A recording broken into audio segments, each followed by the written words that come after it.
Good morning, good evening, good afternoon, or whenever you're watching me right now. My name is Jay Luke, the owner and operator of the Passion Is Network, where we amplify the voices, elevate the culture, and champion the musician. Look, I told you before, we are doing as many of these interviews as we possibly can because of the fact that I want to continue to make sure that these stories are told. And so it is a privilege to welcome Mr. Derrick Walker. Let me read this real quick. He is an innovative music educator in his ninth year at Cedar Hill? Yes. Ninth year at Cedar Hill High School and 24 years teaching overall, right? Correct. Mr. Walker has received national recognition as a Grammy Music Educator semifinalist and quarterfinalist and led the acclaimed Longhorn Red Army Band to regional and national victories, including a national championship and a dominant 5-year state fair classic streak. His commitment to excellence recently earned a $15,000 grant to bolster Cedar Hill ISD's Fine Arts program.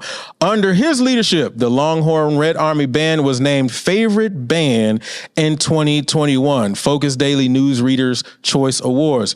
He's performed at high-profile events, NCAA Women's Finals Four halftime show, parade appearances at Neiman Marcus Dallas, city events, and college football programs, including Grambling and Prairie View. He holds a Bachelor's of Music Education from Southern University and a master's in ed leadership. And he holds, I already said he holds advanced degrees.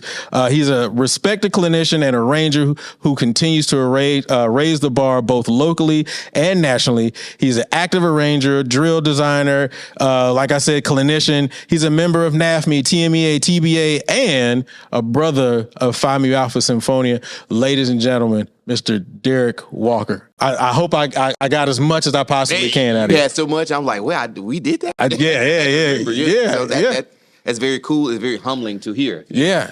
When you think about yourself, you don't think about accolades. All the things you've done. Wow. And so again, that's the reason why I do this, is because I want to make sure that people get the recognition that they obviously deserve. Because when you're going through these processes, you don't really think about all the stuff that you've done. You do it because you love it. You do it because of the passion. You do it for the kids, all of these other reasons, but you don't stop and turn back and look at the things that I've done. That's correct. That's awesome, man. And so we have been talking quite extensively, off camera, but I want to be able to bring some of that energy on camera. So the first thing I want to do is I kind of want to go back. What made you get into band in the first place? Like, what's your story? Where did you start from? Sixth grade, I joined band, and I'm from Meridian, Mississippi. Sixth grade, met my teacher at that time, Miss Sabina Ivy. Saw her in the hallway. She said, "Hey, you should join band." I was like, "Yeah, I'm going to join band. I want to play the trombone." And she said, "I don't know. You might be to a baritone, but we'll see when the mouthpiece test comes around." So ended up getting tuba. So got the tuba, and man, I was short. If I was 5 foot, I might be lying, but I was very, very short. So, after some complaining, my mom did, how moms are, she ended up switching me to trombone. So I ended up switching to trombone and just fell in love with the trombone. Then ended up switching back to tuba my 12th grade year. Once you got a little taller? Yeah. Just a little bit, just a little taller, right before I went to Southern. Wow. Yeah, my dad played tuba, so I said, my whole thing was I just want to rock with the tuba. And it was like, really, that's your reason? I said, that's my Hey, ain't nothing wrong with that. Listen, my story, so your father played tuba. Yes. Did your mother play an instrument at all? No, she was just a choir singer. So she was still a musician. Yes. So my story is very similar. So like my mom played saxophone, my brother played saxophone, my dad played instruments as well, right? So when it came to middle school and my mom said, all right, choose an instrument. The reason why I chose trumpet is because there's an episode of Rugrats where Grandpa lost his teeth and he was trying to play trumpet. And at the end of the episode, the babies throw his teeth in the water. He finds his teeth. He gets his teeth, puts it in his mouth, and he starts playing trumpet. And I was like, that's what I want to play. So everybody has a story for whatever reason they got it. So if you wanted to just rock with the tuba, that was it. That was really it. There's nothing wrong with that. So you were telling us kind of off camera about your matriculation into Southern. So like, could you retell that story again just so the people will have that back knowledge? Well, coming from a core school in Mississippi, I really, my my first glance at HBCU bands was, Jack being in Mississippi, of course, Jackson State, and then our neighbors being Grambling-ites. So we would often go to the Grambling games and things like that. I just knew I was probably going to end up going to Grambling until I went to the Bayou Classic, 1993. Never forget. End up sitting on the wrong side, thinking, because Southern sits on one side, Grambling sits on one side at the Battle of the Bands. End up mistakenly sitting in front of Southern's band. Southern opens up with "Baby, I'm Yours," and I was just like, okay, now who is this band? And it was, oh, you don't want to go there. I'm just like, well, I don't know, but this is it. So at that time, in the 90s, we had dial-up internet, but it took maybe an hour to get whatever you want to look at. So did my research and really just fell in love with Southern. Ended up going to Southern University, and from Southern, being a music major, and then, knowing that I wanted to be a band director, I had coming out of high school, I had no clue that I could be a high school band director and do what the HBCU colleges did. I was just really clueless because, again, YouTube and all that stuff wasn't really popping like it is now. So I had no clue that there were bands like, one of my mentors, Mr. Ronald Thornton. I had no clue that you can have the high school version of your favorite college band there. So when I saw them like in 99 at the Battle of Bands, I just lost my mind. I was just like, wait, this is a high school? And you went to that high school and you were probably in the band at that time. I was definitely in the band at that time. That was my freshman year. Yeah. Give It To Me, Baby. They started Give It To Me, Baby, and I was just lost it. I was just like, oh my God, this is what I want to do. Now, you're kind of bringing me back because I remember that night. Just downfield drill, because that was the first time I had ever done the star drill. Okay. But I was also the first time I had ever seen the star drill, because I just remember he was teaching us on the field, and I just never knew what it looked like. Right. So when we saw the video, I was like, oh, that's what we're doing? Very innovative of how he do it. I tell people all the time, you guys often had 6 lines. Yeah. Star drill, you're going to have 4. Yep. And I used to see those kids, sometimes you had the color guard line marching off. Yep. Then you had the rank A marching off. And I'm like, okay, what are they doing? Yep. And they go into the formation. I'm just like, wow. And as a kid, I never picked up on that until I got into band directing. Right. Because when I saw it, I was just like, oh my God. I would go back and watch it. I'm like, why are the dancers and the flags on this front line? But it was not only to even increase the look of the size, but to also add color and flash. Yes. And I just couldn't figure that out until I got older and I understood that. But no, I remember that. So I can understand you being inspired by that. Oh, yes. As a student, it inspired me. That's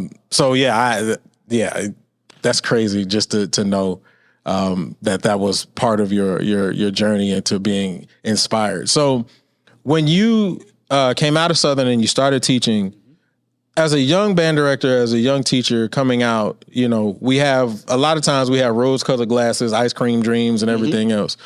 When you first walked into your first band room, do you feel like everything that you wanted out of band you were getting as a high school band director, or did you come into some bumps in the road, so on and so forth? It was a lot of bumps. When I first started teaching in Jackson High School, up in the country, in Sticks that we used to call it. Yeah.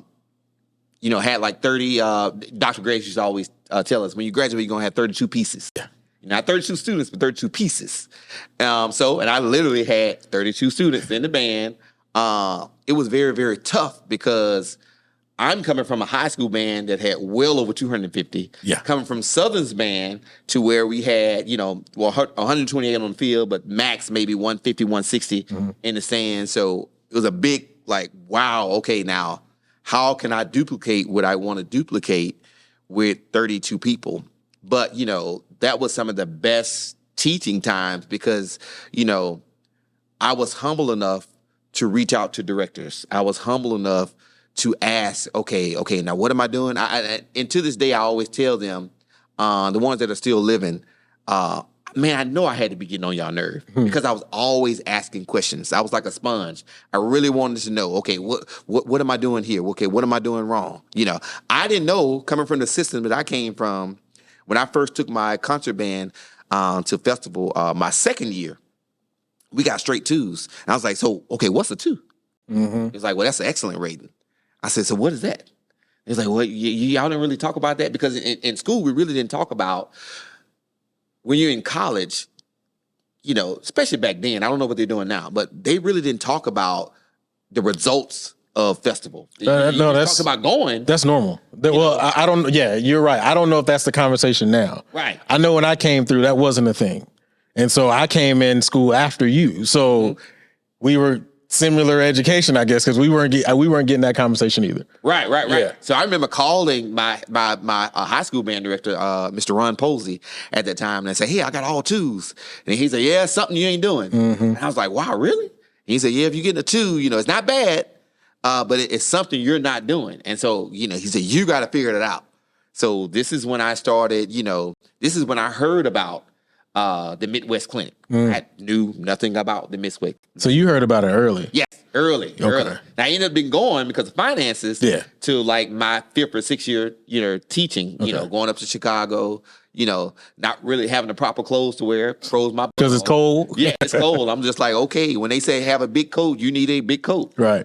So that was one of those things. And go and listen to those other groups, as I further through my career, going to TMEA before even moving to Texas and going like, wow, this is like, okay, so there's continuing learning. Yeah. You never stop learning. No, you never stop. Never so stop. That's what really pushed me to, I never had the vision of just wanting a huge band. I really fell in love with having a small group. I didn't grow in size until I got to Baker in 2014. So the first 13, 14 years of my career, I had 40 kids or less and was satisfied. I was fine with that. And I mean, successful, but I was fine with that. And I don't think there's a problem with that, right? Like, I think we get, and I honestly, I think as band directors or even just students who came up over in bigger bands, we get kind of like this big idea and thought process of having this huge band program. We're spoiled. Well, yeah, absolutely spoiled. But I think once you get your smaller group and you hone that smaller group and you really, because that's where the real teaching comes. Yes. So once you really get into that, then you become comfortable with it because you're like, I don't need X, Y, and Z. No. This is enough for me. So no, I absolutely get everything that you're saying. And so once you got to Baker, then the numbers increased, obviously. Did numbers and headache increase or? No, by that time, I was a very stern disciplinarian. Got you. All my procedures were in place. I just looked at it as 32 times 2. Yeah. Or 32 times 3. Okay. So I just kind of looked at it like that. I still always, even when I'm teaching, I would break it down into pods of those smaller numbers. Got you. So basically you changed your thinking. You changed your outlook. And I think that's a beautiful thing, right? Like, because so many times, so you said 2 things in here that I really, well, maybe 3 that I really appreciate. One is the fact that you went and got the knowledge, whether you had to go ask a band director, whether you went to the clinics or so on and so forth, you went and got the knowledge. 2, you humbled yourself. So many times I think that, and we've had conversations on the show before about, up and coming band directors not being humble. Like, there's just like this major ego that goes around right now. Yeah. And sometimes I'm like, why? Like, why is there the ego in the room? Right. And then the third thing that you said was the fact that you changed your thinking. Yes. You didn't come into a room and you didn't say, why me? Why is this? You said, all right, instead of looking at this as a negative, let me figure out the positive way to look at it and change this around to make sure that I don't project negativity. Because if I do, I know it's going to show on those kids. Right. So that's awesome. That's awesome. So let's talk about you getting here to Cedar Hill. So how did you, first of all, what's the story of you getting here to Cedar Hill? It was a crazy story. So I had recently gotten married in 2013. And my wife always had visions of moving to Texas. And I said, we not moving to no Texas, blah, blah, blah, blah, blah. Not going to get a job there, whatever. So one night in 15, and me and Mr. William Young, my predecessor, we marched together at Southern University. So we talked all the time, often on the phone, when he was at Dallas Skyline. And we had just had a conversation previously, like 2 weeks before he called me about I'm at Baker High at this time, and I want to bring the Baker Band to Dallas. So it's going to be our spring trip, and Skyline is going to host us. We're going to do like a little battle in the gym, make some money or whatever, and it's going to basically pay for our transportation and stuff like that. He called me and said, "Hey, man, I got something to tell you." And I said, what you got? He said, "Man, I'm leaving Skyline. I'm taking this job in Cedar Hill." I was like, "Cedar Hill? Who is Cedar Hill?" Man, I said a whole lot of things that I can't say on this podcast. But I was not happy. I was like, "Man, you leaving that good program? You've done so much and da-da-da-da-da." And he's like, "No, man, I'm telling you, I have a vision." He said, "The vision that we've always talked about, even when we were in the band, this school that I go to, I can complete the vision." And I'm like, "Man, I said, man, whatever. It's not going to work. It's going to be terrible and da-da-da-da-da-da-da." So throughout that year, I'll stop being mad at him, but just the business of everybody, you just kind of drift apart. So he ended up calling me in May, and he said, "Hey, man, I need to talk to you." I said, "What's going on, Will?" I said, "Man, how was your first year?" It was awful. He said, "Man, either course it's hard. Anytime you have a first year, correct, it's hard. My first year was awful." Yeah. But that goes with any band director, whether you good or bad. So he said we had some struggles, but my two assistants are wanting to go in another direction. So I have 2 job openings. And so by this time, my wife is ear hustling. So he said, "Would you consider coming to work with me in Dallas at Cedar Hill?" And I was like, "Man, I don't know. I've been a head band director for, pretty much by myself for like 15 years. We're both alpha type male personalities. Man, will it clash? Man, I just don't know." And he's like, "Man, I'm not that type of person, just kind of like, think about it or whatever." And then I said, "Well, what does it pay?" So at this time, I was making like $47,000 in Baker. And man, I thought we were fine. Right. $47,000, recently got married, got a little kid on the way. I thought it was just decent money, cost of living wasn't that high. Then he said, "Yeah, man, just crossing the line and you being assistant, you're probably making the upper 60s. Yep. Or my wife got more boxes." So pack it up. We ain't talking no more. Right. We good. Pack it up. Right. Yeah. So, it ended up, we talked about it a little bit more. Then I said, "So, do they take my Louisiana certification?" And at that time, he was like, "No, nope, man, Texas, you got to do your own thing." I said, "Well, man, I am a terrible test taker. I kind of freak out on standardized tests like most kids." And I said, "Let me tell you this. I'm going to fly up there, take the test. And if I pass it, I'll take the job. If I don't pass it, of course, you find somebody else." So I flew up here, went to one of those little centers, took the test. And he said, "Man, how'd you do it?" And I said, "Man, it was really easier than the practice to me." Yeah. But again, I had been teaching 15 years. And I said, I think I probably passed it. And he said, "Well, you get your results in a couple of days. And I yeah, said, yeah. "Well, man, I'm going on the cruise, so it'll be a week before I can get back to you." So he said, "Man, no problem." So anyway, I kind of got anxious on the cruise, went to the little pay for the internet thing. Man, I saw that I passed. I said, "Hit the quan." I said some explicit words. So we kind of laughed and talked about it. And, of course, I ended up... couple more drinks that you had to take on top of that. No. And look, at that time, I wasn't drinking nothing. Oh, okay, good. Couple more shots of water. Right. Yeah. Little juice. Yeah. So, took the job and everything. And he had to get another person. So this is going to shock people. And he's going to get mad that I'm telling his business. But, he know I love him to death. So the third person was actually Dr. William Irvin. So we were trying to form Megatron, as Mr. Young would say. So it's going to be Mr. Young as the head and Mr. Dr. Irvin, associate, and me, the assistant. So that was going to be the staff that we had at Cedar Hill. Mm-hmm. So big 3. Yeah, the big 3 or something. I was the little part of the big 3. But anyway, we talked about it and we thought that was going to work out. But like we could never find anybody who wanted to take the job at Baker. You know, and William had recently moved from Atlanta, and he was in the Baton Rouge area, and he was working at a couple of spots, and I think he was working at might be working at Southern University with the trio system and everything. So we couldn't find it, and nobody wanted to take the Baker job. You know, they was like, man, I'm not coming after you, and da da da da da. So William said, well, man, you know, my wife is having a little, you know, she's maybe thinking about maybe we should just stay or whatever. And he's like, well, I will take the Baker job. So that's, you know, he took the Baker job. And of course, they just went on to do amazing things. You know, they ended up going to Carnegie Hall, like right after that. So, you know, that's how that ended up happening. Wow. Yeah. Wow. Well, first of all, shout out to Will Young. Y'all don't know, he's had massive success, but now he's at Southern, and Dr. Will Irvin as well, who is part of Con Selma, right? Doing his thing, just two great wheels. Yes.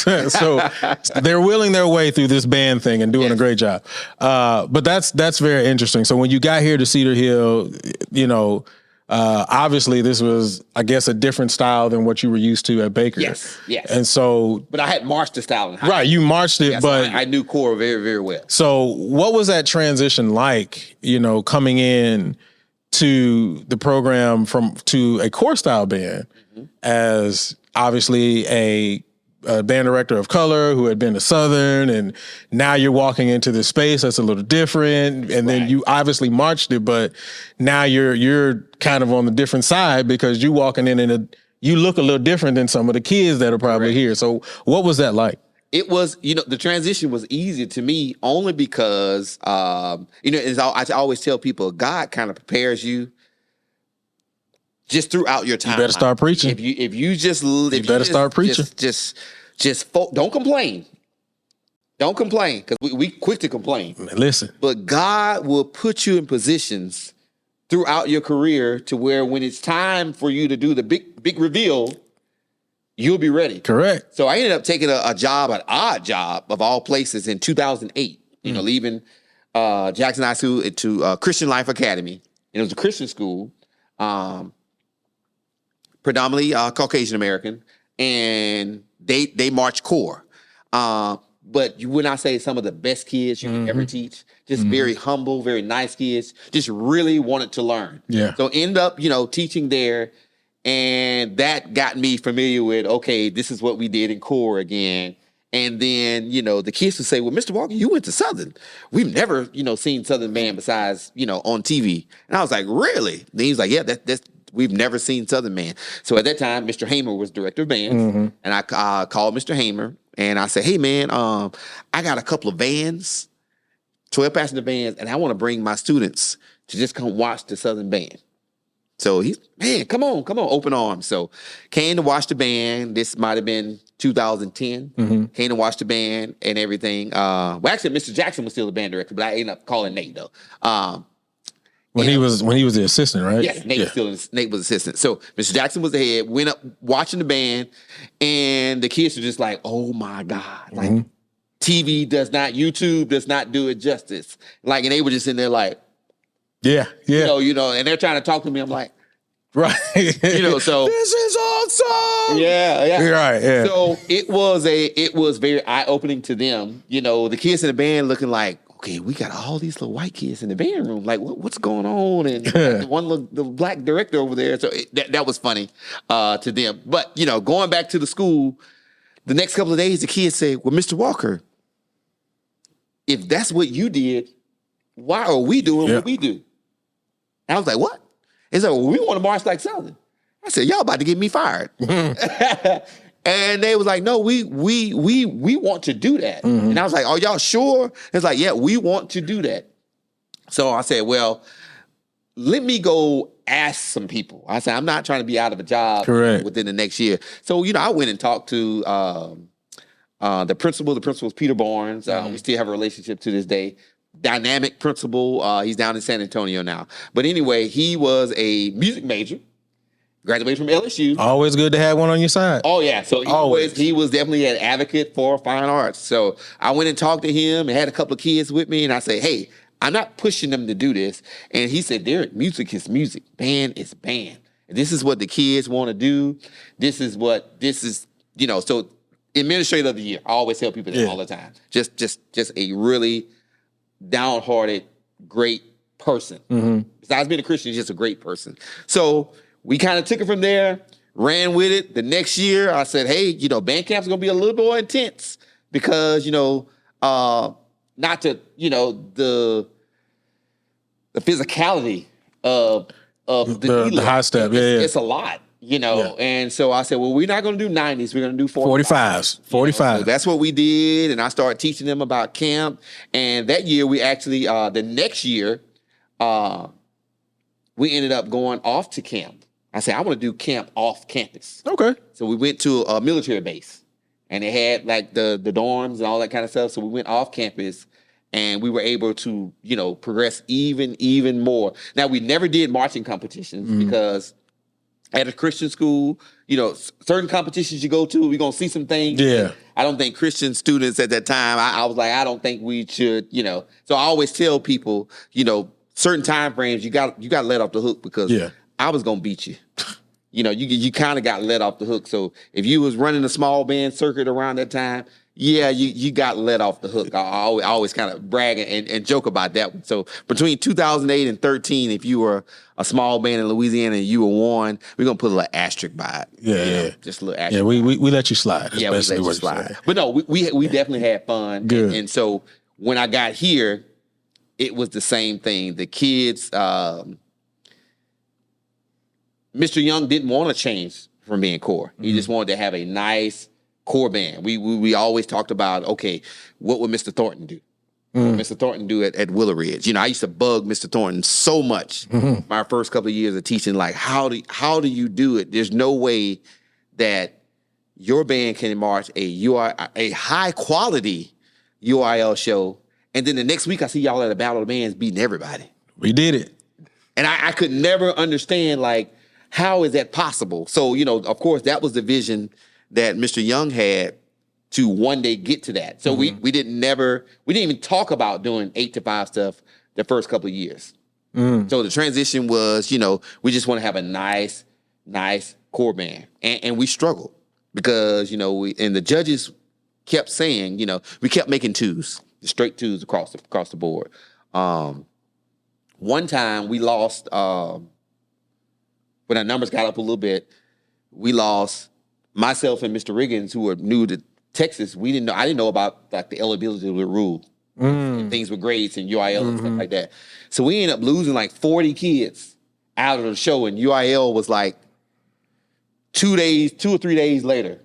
So I was like, so we went out there, we did the show, and it was just like you can drive a car holes between the holes. Yeah. I was like, I cannot see the form. Yeah. I said, we're going to get a 5. We're going to get a 5. We're going to be fired. My wife going to be mad at me because you didn't move me here to Texas or whatever. And then he said, man, we're going to have to rewrite the show.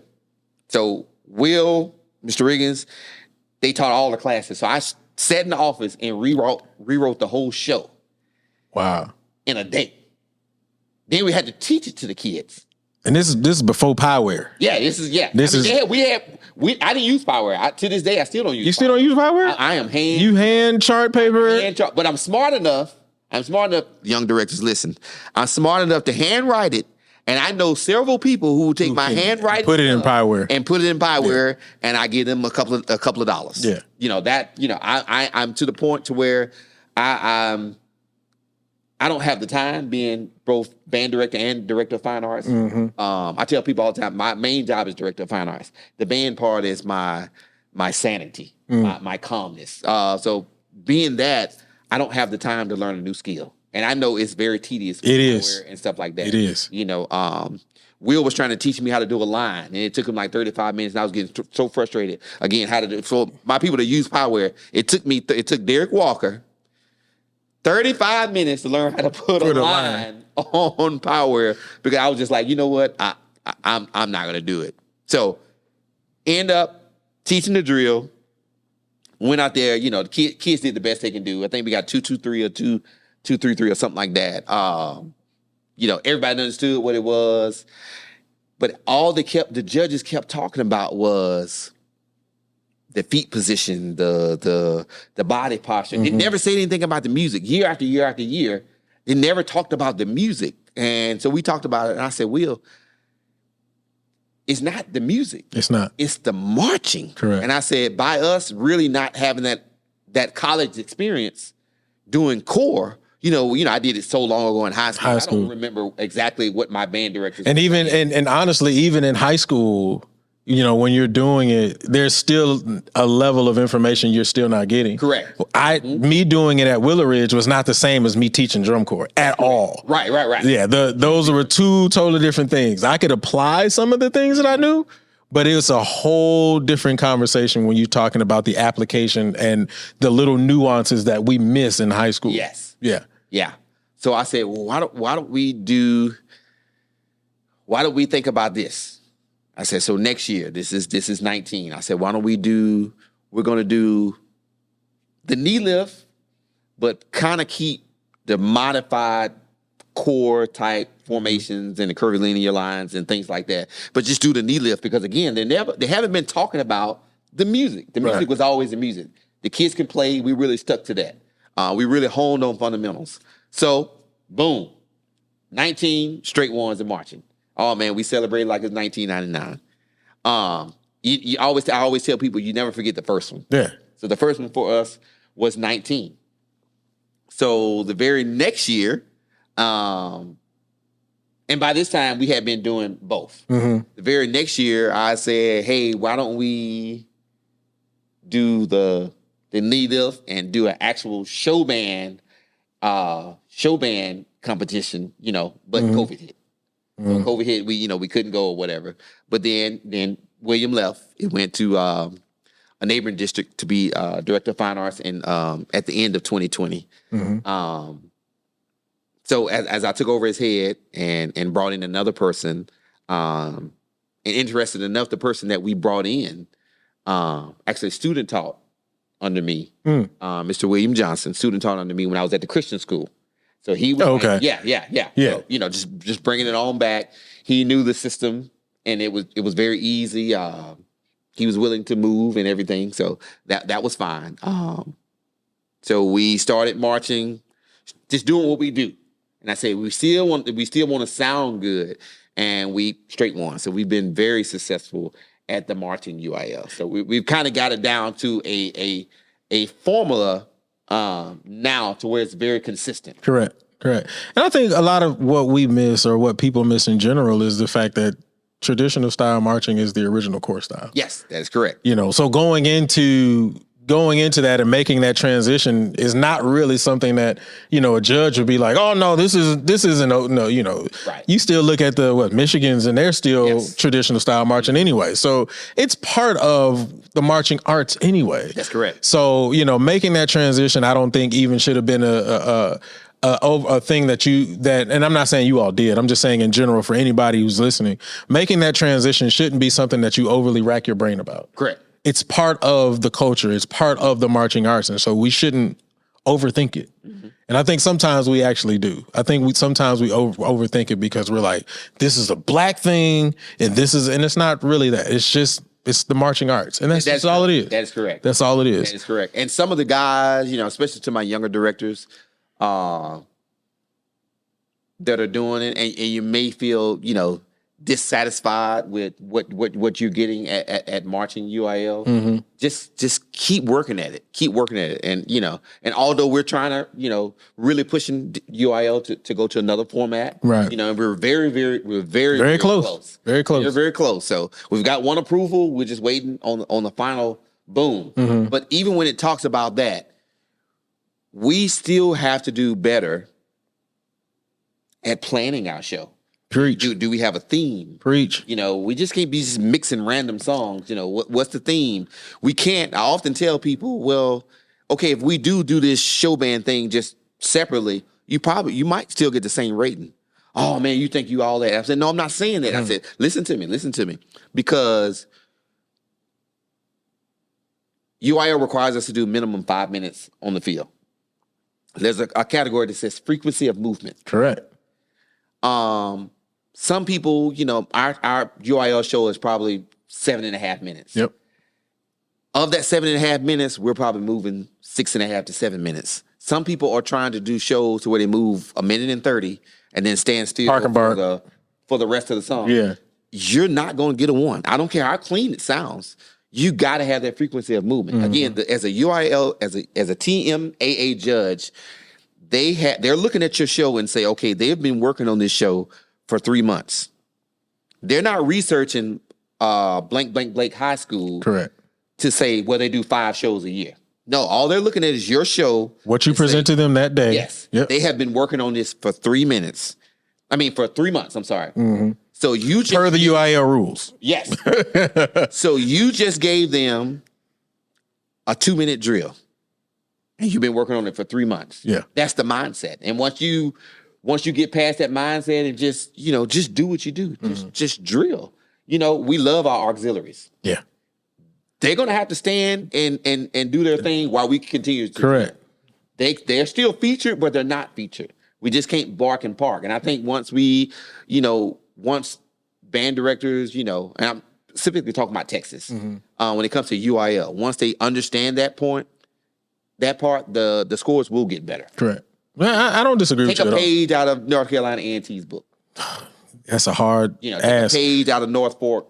That's a hard ask. I'm not trying to be funny. I just, and I had this, we had this conversation off camera, but I think one of the things that we run into so many times is the fact that people be like, well, that's not us. Right. Yeah. That's not us. That's not who we are.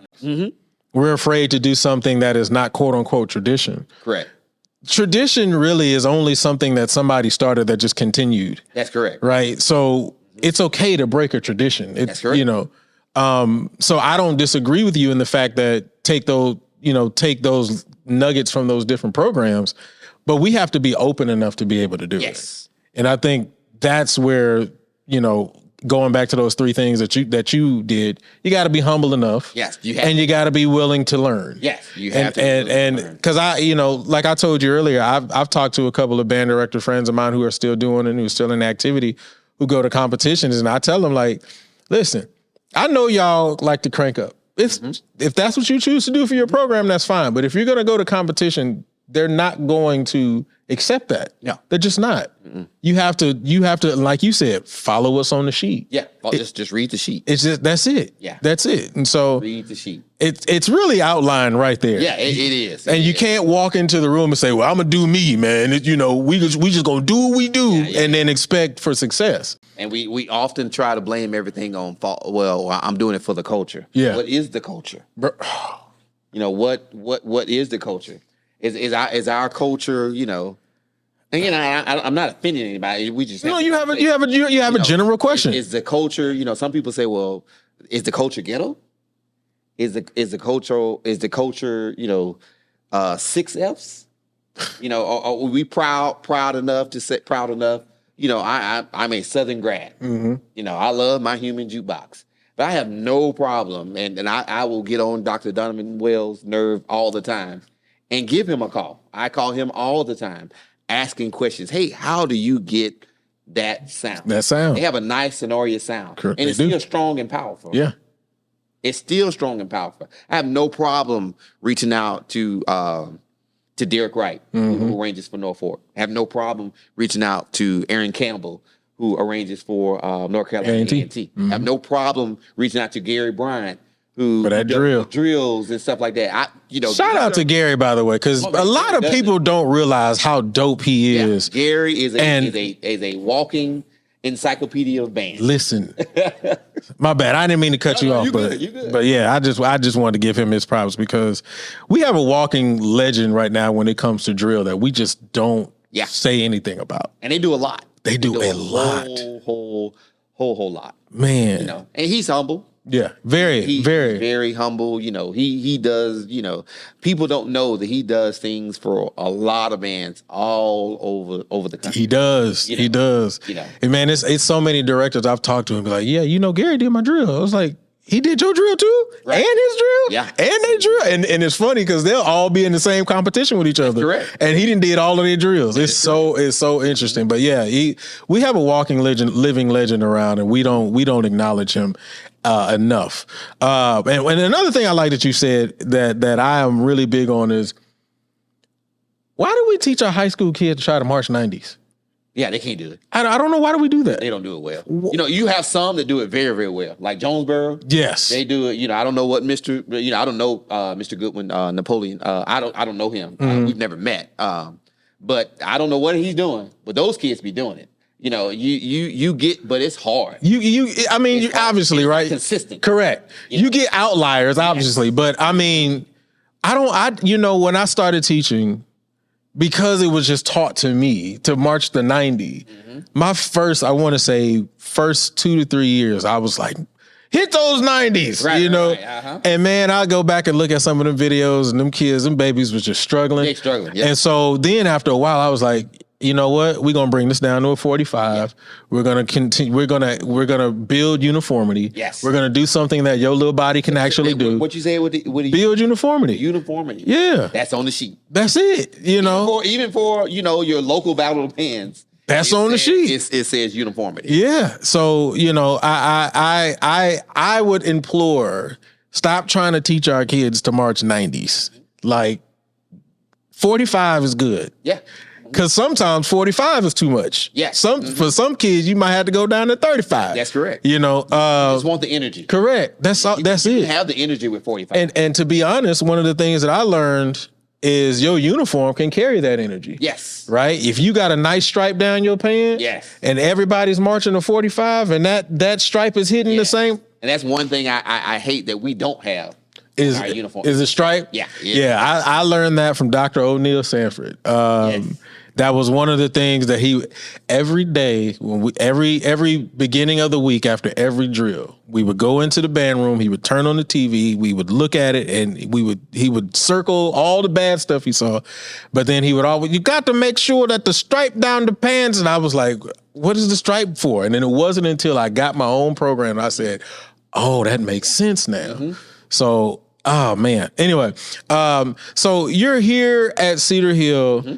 And you have a number of accolades, and the program just has a number of accolades. Do you get any pushback from our own people?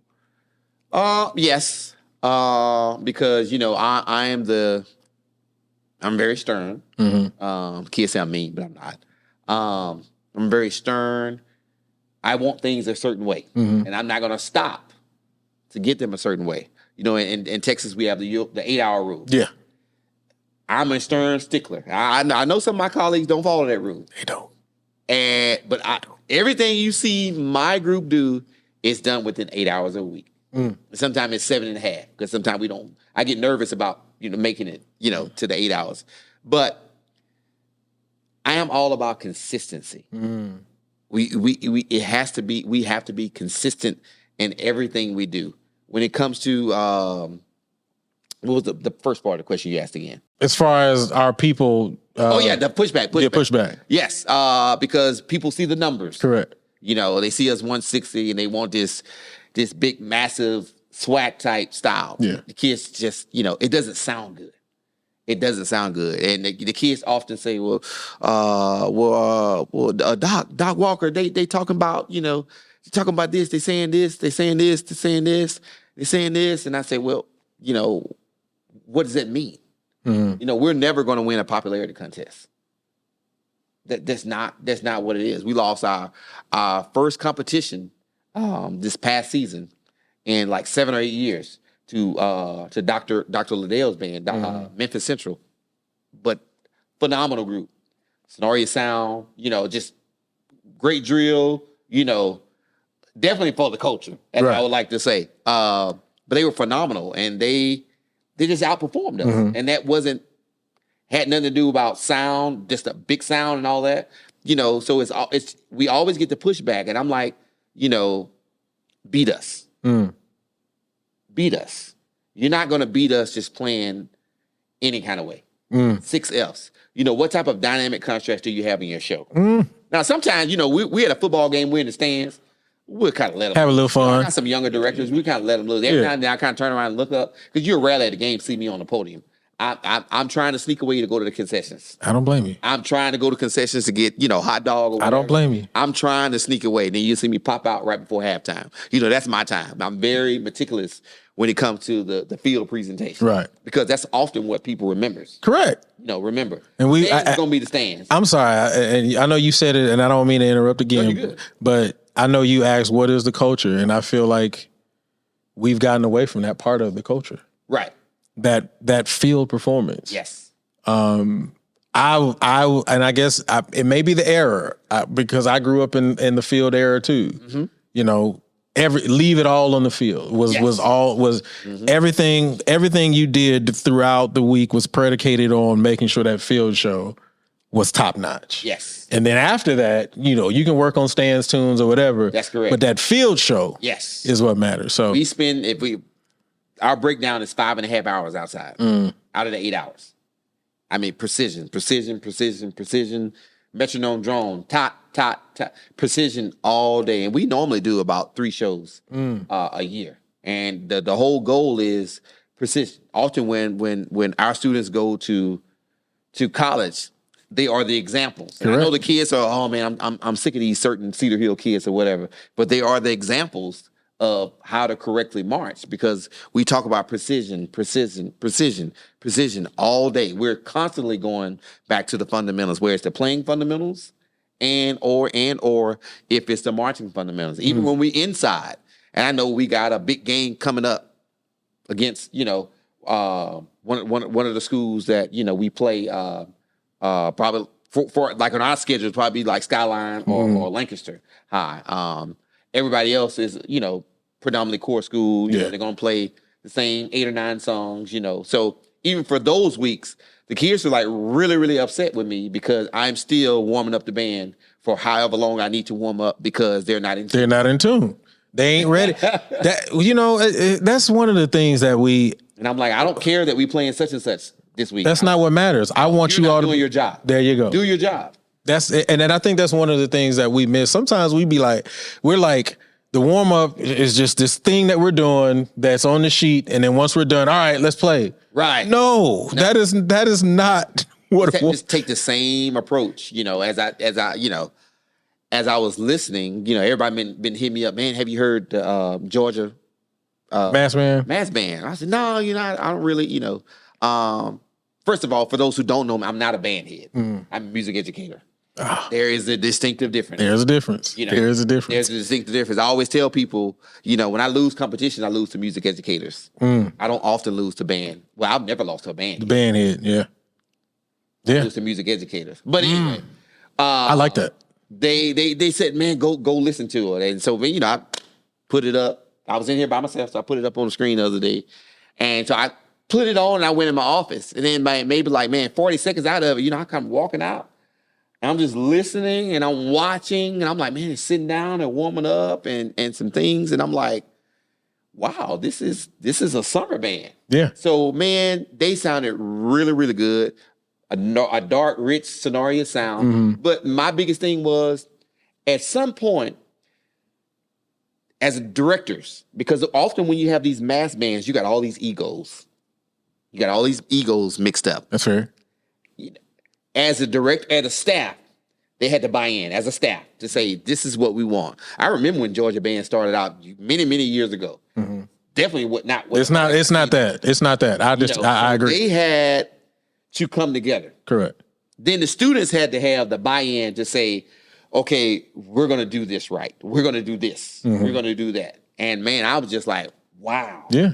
I don't have to hear, they might lose the rest of their battles this summer. I don't care because I just that my thing. Yeah. But I was just very impressed. So really shout out to the staff and those kids. I mean, they're doing a great job. I don't get into just listen to a lot of them. The whole thing from top to bottom. Yeah. I did a report on their I guess you want to say coming out video. Okay. Not too long ago, and I was in the same. I was in the same thing. I was like, okay, so just listening to that warm up. Okay, so you're doing the DCI warm up where you're tuning around the F concert. Okay, good. And then you come out of that in the chorale. I was like, all right, this ain't bad. Now, and I even said it on there. I said, listen, I could sit here and try to like fine tune and critique this thing. I could talk about a couple of the entrances that weren't perfect or whatever. But the reality is that you're talking about a mass band that got together in about 2 to 3 weeks and put this thing together. Yeah. And this is what they sound like. I'm like, well, in my opinion, any mass band that I see after this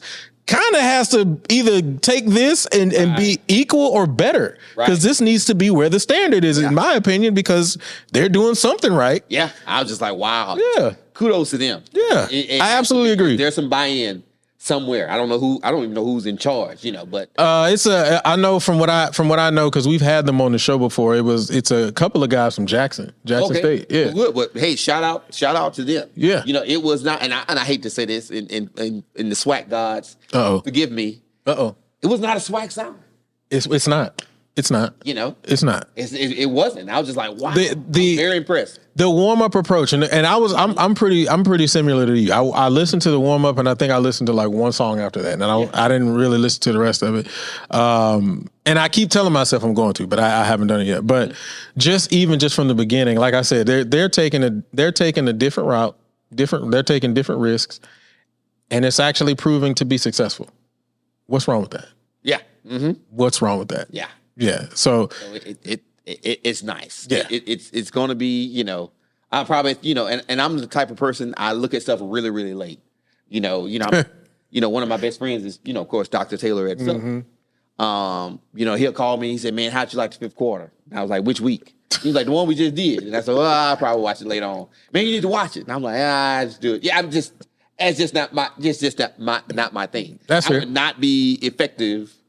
Now, the Derrick Walker of 2025 would not be effective at an HBCU school this day and age, right? Because of my mindset is not there with the fifth quarters and stuff. Now I'll go and I'd be like, turn it up, and you'll enjoy it for the moment. Yes, yeah. That's what it is. I remember when I went to the Bayou Classic and I heard I think it was Westbury.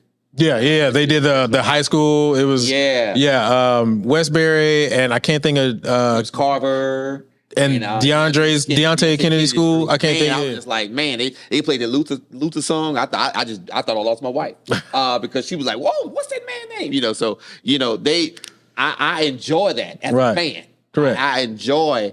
And I often ask Dr. Liddell, who's at Memphis Central, man, how does Deontay, and I don't know Deontay Kennedy, how does he get the product that he gets? And, Dr. Liddell said, man, that guy works hard.